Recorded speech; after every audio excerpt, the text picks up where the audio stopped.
দেবব্রত দেব, বাবা দিলীপচন্দ্র দেব, কদমতলা বাগন, 7 নম্বর ওয়ার্ড।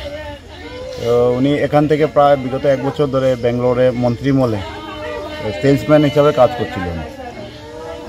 তো বিগত 2-3 দিন ধরে উনি অসুস্থ ছিলেন, জ্বর ছিলেন। আমরা ফোনে যোগাযোগ করেছি যে জ্বর ছিলেন। কালকে পরশু দিন 7 তারিখ আমরা হঠাৎ রাত্রে 12টার সময় খবর পাই, ভোরে নাকি ফোন এসছে ওদের সাথে লোকজন যারা বন্ধুবান্ধব স্টাফ আরও ছিল এখানে, ওরা বলছে যে ফোন করে ও মারা গেছে। আমরা ব্যাপারটা রাত্রে 12টার সময় আমাদের কাছে কল এসছে, আমরা বুঝতে পারিনি জিনিসটা। তারপরে আমরা ওদের বন্ধুবান্ধবের সাথে ফোন করলে কথা বললাম, ওরা বললো হ্যাঁ, আমাদের আরও লোক ছিল ওদেরও পাঠালাম, বললো হ্যাঁ এটা কনফার্ম মারা গেছে, এখন মর্গেতে আছে, এখনও পোস্টমর্টম হয়নি, পুলিশ রিপোর্ট এখনও আসেনি, পুলিশ রিপোর্ট কালকে আসবে।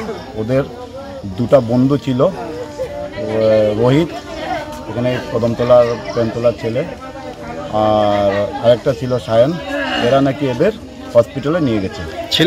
আমরা তো খবর পেয়েছি যে 2টো হসপিটাল নেই, 3টে ছিল কিন্তু হসপিটালে 2টো নিয়ে গেছে। নেওয়া যাওয়ার পরে ডক্টরের কাছে দিয়েছে, তারপরে ডক্টর ডেড ডিক্লেয়ার করেছে। নেওয়ার সঙ্গে সঙ্গে ডক্টর বলছে অলরেডি ডেড। তারপরে ডক্টর অলরেডি ডেড দেখে পুলিশ ইনফর্ম করেছে। পুলিশ ইনফর্ম করার পরে পুলিশ এই জিনিসটাকে হ্যান্ড ওভার করেছে। আর যারা নিয়ে এসেছিল ওদেরকে সন্দেহজনকভাবে পুলিশ অ্যারেস্ট করেছে। এখনও বর্তমানে ওরা হয়তো রিমাইন্ডে আছে কি জানি না। আমাদের ফোন করে কমপ্লেনের জন্য বলেছিল ওনারা, আমরা বলছি কমপ্লেন করলে ডেড বডি আসবে না, আমাদের ডেড বডিটা ইমিডিয়েটলি দরকার ছিল। আমরা বলছি ঠিক আছে 10 বডি আগে আসুক, তারপরে আমরা কমপ্লেনের ব্যাপারে সিদ্ধান্ত নেব। কবে করবেন? এখন লোকালি করবো, আজকাল তো সব অনলাইন, এখান থেকে ওখানে যাবে সব কিছু। কদমতলা থানাতে কমপ্লেন করবেন? এখন আমরা কিছু বলতে পারছি না, যত পর্যন্ত আমরা পুলিশ ইনভেস্টিগেশন রিপোর্ট না পাচ্ছি। আমরা এখানে এফআইআর দাখিল করার ভবিষ্যতে সিদ্ধান্ত নিয়ে এফআইআর দাখিল করলে ওখান থেকে ইনভেস্টিগেশন রিপোর্ট আসবে, ওটার উপরে আমরা সিদ্ধান্ত নিতে পারবো এটা প্ল্যানিং মার্ডার নাকি নর্মাল ডেথ, অ্যাক্সিডেন্টাল মার্ডার। আচ্ছা,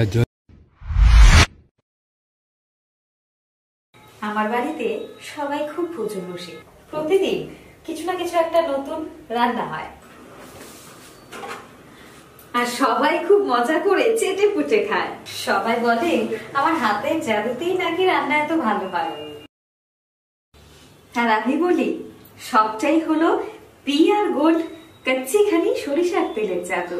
হ্যাঁ, সরাসরি কৃষকদের কাছ থেকে ক্রয় করা আসল সরিষার দানা থেকে তৈরি হয় পিআর গোল্ড কচ্চি ঘনি সরিষার তেল, যার খাঁটি ঝাঁজ এবং গুণমান আপনার খাবারকে করে তোলে সুগন্ধ ও সুস্বাদুকর। আর আপনার রান্নাঘরে যখন পিআর গোল্ড কচ্চি ঘনি সর্ষের তেল থাকবে, তখন প্রশংসা তো সবাই করবে। পিআর গোল্ড কচ্চি ঘনি সরিষার তেল, খাঁটি তেল, খাঁটি ঝাঁজ।